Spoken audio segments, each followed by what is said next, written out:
নারীদের নিয়ে এক্স হ্যান্ডেলে জামায়াত আমিরের পোস্ট দলটির দৃষ্টিভঙ্গির প্রকাশ বলে মন্তব্য করেছেন ছাত্র দল সভাপতি রাকিবুল ইসলাম রাকিব। এদিকে নারী ইস্যুতে জামায়াত আমিরের মন্তব্য দুঃখজনক বলে জানিয়েছেন বিএনপির নির্বাচন পরিচালনা কমিটির মুখপাত্র মাহদি আমিন।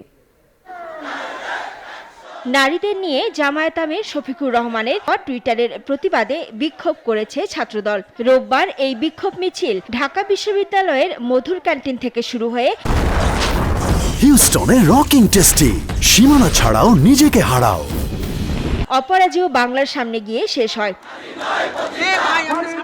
বিক্ষোভ মিছিলে নারীদের কাছে ক্ষমা চাওয়ার দাবি জানান নেতাকর্মীরা। বলেন, এক্স হ্যান্ডেলের পোস্টে নারীদের নিয়ে জামায়াত আমিরের মন্তব্য দলটির দৃষ্টিভঙ্গির প্রকাশ। তাদের যে দৃষ্টিভঙ্গি 5 আগস্টের পর থেকে পুরো বাংলাদেশে যারা সহজ সরল মা বোন রয়েছে আমাদের প্রত্যন্ত অঞ্চলে, গ্রাম অঞ্চলে, সেখানে তাদের নারীরা গিয়ে এ ধরনের বক্তব্য পেশ করে।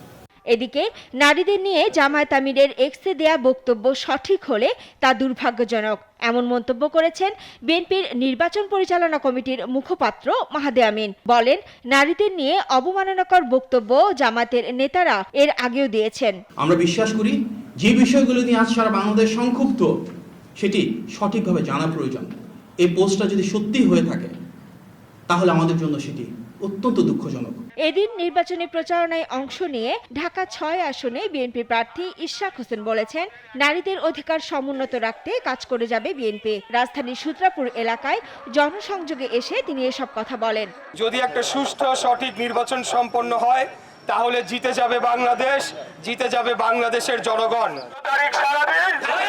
শাফিয়াস রাসনা, নিউজ 24, ঢাকা।